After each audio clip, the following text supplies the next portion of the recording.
Армысыздар, менің есімім Әйгерім Батырхан, каналыма қош келдіңіздер.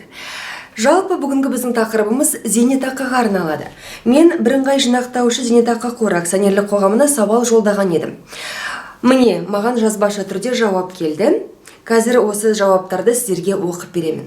Бұл жерде біраз сұрақтар қозғалды. Ең басты сұрағымыз, бірыңғай жинақтаушы зейнетақы қорындағы жинақ ақшаны қалай ерте алуға болады? Және де жұрт арасында мұғалімдер зейнетке 55 жасында шығады деген қауесет сөздер тарап жатыр. Ол рас па? Және ең басты сұрағымыз, Қазақстанда қандай санаттағы адамдар зейнетке ерте шыға алады? Осы және өзге де сұрақтардың жауабын қазір сіздерге оқып беремін. Мұқият тыңдаңыздар. Мен қор мамандарының жауабын сіздерге оқып берейін, рұқсат етсеңіздер, себебі өз сөзіммен жеткізсем, мен маман емеспін, бәлкім бір жерін қате айтып жіберуім мүмкін. Сондықтан да бастадық. Бірінші сұрағымыз. Бірыңғай жинақтаушы зейнетақы қорындағы жинақ ақшаны қалай ерте алуға болады?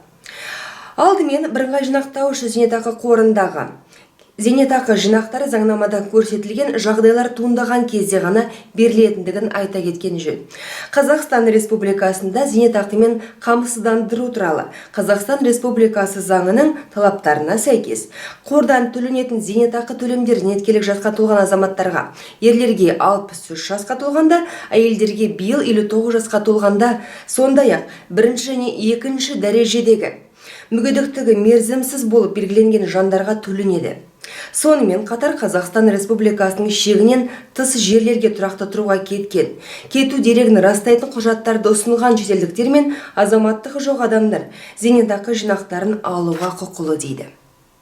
Менің ойымша түсінікті бәрі, себебі бұл жерде жаңағы тек қана бірінші, екінші топтағы мүгедектікті ерте мерзімсіз болып белгіленген жандарға, және де 63 жасқа ерлер толғанда, әйелдер 59 жасқа толғанда, сонымен қатар басқа жаққа тұрақты кеткен және кету дерегін растайтын құжаттарды ұсынған шетелдіктер мен азаматтығы жоқ адамдар ғана зейнетақыны ерте шешіп ала алады. Сонымен қатар осы заңға сәйкес қордағы зейнетақы жинақтарын сақтандыру ұйымдары арқылы мерзімінен бұрын алуға болады. Бұл үшін қордағы жинақ ақшаның сомасы ай сайын ең төмен зейнетақы мөлшерінен кем емес төлемді. Биыл ол 36.108 теңге. Төлеп тұруға жеткілікті болуы тиіс. Биыл бұл сома ерлер үшін шамамен 9.710.000 теңгені, ал әйелдер үшін шамамен 13.296.000 теңгені құрайды. Зейнетақы шотындағы жинақтардың көлемі кемінде осы аталған сомаға тең болса, 55 жасқа толған ер азаматтар, биыл 51 жасқа толған әйелдер және өздері үшін міндетті кәсіптік зейнетақы жарналары кемінде күнтізбелік 60 ай төленген, 50 жасқа толған адамдар өздері таңдаған сақтандыру ұйымымен сақтандыру төлемдерін өмір бойы алып тұру үшін зейнетақы аннуитеті шартын жасауға құқылы. Зейнетақы аннуитеті деген не? Аннуитет азаматтарға бірдей мөлшерде тұрақты төленіп отыратын мерзімді ақшалай төлемдер. Ал зейнетақы аннуитеті дегеніміз зейнетақы түрінде өмір бойы төленетін мерзімді сақтандыру төлемдері. Сақтандыру төлемдерін алып тұру үшін сақтандыру ұйымымен зейнетақы аннуитеті шарты жасалады. Соған сәйкес зейнетақы төлемдерін алушы сақтандыру ұйымына зейнетақы жинақтарының сомасын беруге, ал сақтандыру ұйымы оның пайдасына өмір бойы сақтандыру төлемдерін төлеп тұруға міндеттеледі. Айта кетелік, таяуда қордың npf.kz сайтының зейнетақы калькуляторы бөлімінде жинақтарды өмірді сақтандыру бойынша компанияға аудару деп аталатын жаңа қызмет іске қосылды. Сол арқылы өмірді сақтандыру бойынша компаниямен зейнетақы аннуитеті шартын жасасу үшін шоттағы зейнетақы жинақтарының ең төменгі жеткілікті сомасын есептеуге болады. Бұл калькулятор ең төменгі зейнетақы мөлшерін ескере отырып, зейнетақы аннуитеті шартын жасасу үшін зейнетақы жинақтарының сомасы қандай болу керектігін есептейді. Тиісті бағанда жынысқа қатысты мәліметті белгіленген соң, шарт жасасуға қажетті жас мөлшері автоматты түрде көрсетіледі.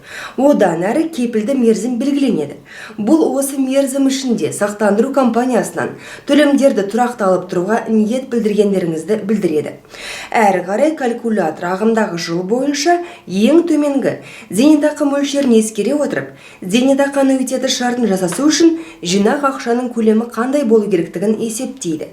Бұл әрине ағымдағы күнтізбелік жылға арналған болжамды сома. Ал нақты соманы сақтандыру ұйымының өзінен ғана білуге болады.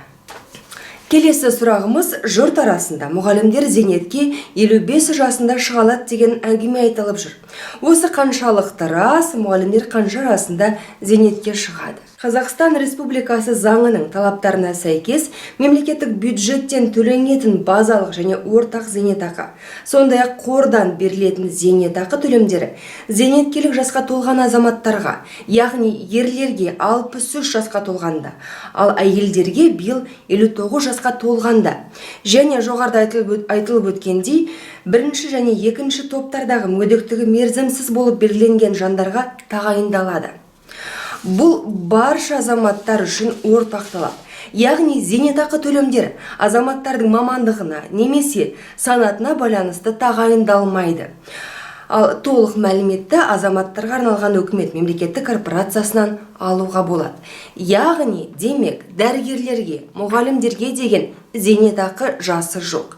Зейнетке тек қана жалпы ерлер 63 жасында, әйелдер 59 жасында шығады.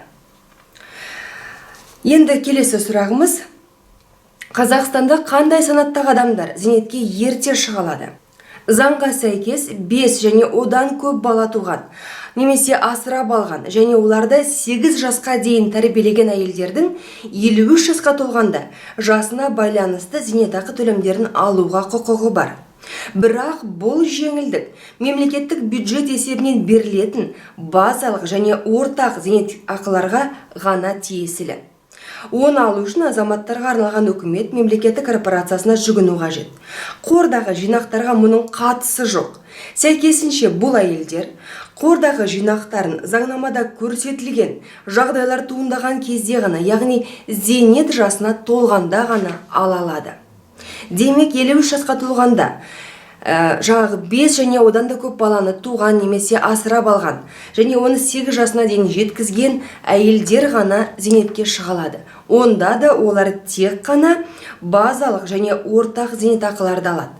Сонымен қатар төтенше және радиация қаупі ең жоғары аймақтарда 1949 жылғы 29 тамыз бен 1963 жылғы 5 шілде аралығындағы кезеңде кемінде 5 жыл тұрған азаматтардың заңға сәйкес ерлердің 50 жасқа толғанда, әйелдердің 45 жасқа толғанда жасына байланысты зейнетақы төлемдері тағайындалуына құқығы бар. Бірақ жоғарыда айтылып кеткеніндей, қор төлемдерін зейнет жасына толғанда ғана, яғни бұл кісілерде зейнет жасына толғанда, яғни ерлер 60 жасқа толғанда, әйелдер 59 жасқа толғанда ғана ала алады. Айта кетелік, 2018 жылдан бастап қордан зейнетақы төлемдері тек ай сайын беріліп жатыр. Ондағы мақсат зейнеткердің күнделікті тіршілігін, лайықты өмір сүруін қамтамасыз ету және зейнетақы төлемдерінің көлемі мен тиімділігін арттыру болып табылады. Бүгінде отандастарымыздың алатын жиынтық зейнетақысы қандай төлемдерден құралады және олар қалай төленеді? Ең алдымен отандық жинақтаушы зейнетақы жүйесінің 3 деңгейден тұратындығын айта кеткен жөн. Олар мемлекеттік бюджеттен төленетін базалық және жасына, еңбек өтіліне байланысты ортақ зейнетақы. Одан кейін екінші, бірыңғай жинақтаушы зейнетақы қорынан төленетін міндетті зейнетақы жарналары мен міндетті кәсіптік зейнетақы жарналарына негізделген міндетті жинақтаушы зейнетақы жүйесі. Үшінші, ерікті зейнетақы жарналарына негізделген жинақтаушы жүйе. Базалық зейнетақы елімізде 2018 жылдың 1 шілдесіне дейін барлық зейнеткерге бірдей мөлшерде төленіп келді. 1 шілдеден бастап жаңа әдістеме бойынша тағайындалып жатыр. Бұл ретте еңбек өтілі мен жинақтаушы зейнетақы жүйесіне қатысу өтілі ескеріледі. Ортақ зейнетақы 1998 жылдың 1 қаңтарына дейін кемінде 6 ай еңбек өтілі бар зейнеткерлерге төленеді. Ал зейнетақы жинақтары міндетті және міндетті кәсіптік зейнетақы жарналары, сондай-ақ ерікті жарналардан құралады. Міндетті зейнетақы жарналары 1998 жылдың 1 қаңтарынан бастап енгізілген. Оның көлемі жұмыскердің айлық табысының 10%-ын құрайды. Бұл жарналарды қорға ай сайын жұмыс берушілер аударады. Міндетті кәсіптік зейнетақы жарналары 2014 жылдың 1 қаңтарынан бастап енгізілген. Оның көлемі жұмыскердің айлық табысының 5%-ын құрайды. Бұл жарналарды жұмыс берушілер өз қаражаты есебінен еңбек жағдайлары зиянды деп саналатын жұмыстарды атқаратын жұмыскерлерінің пайдасына төлейді. Ерікті зейнетақы жарналарының мөлшері және төлеу тәртібі салымшы мен қордың өзара келісімі бойынша белгіленеді. Салымшы бұл жарналарды өз табысы есебінен төлейді және өз атына немесе үшінші бір тұлғаның атына аударуға құқылы. Осылайша қазақстандықтардың жиынтық зейнетақысы екі төлем көзінен құралады. Бірі мемлекеттік бюджеттен төленетін базалық және ортақ зейнетақы. Екіншісі қордан төленетін төлемдер.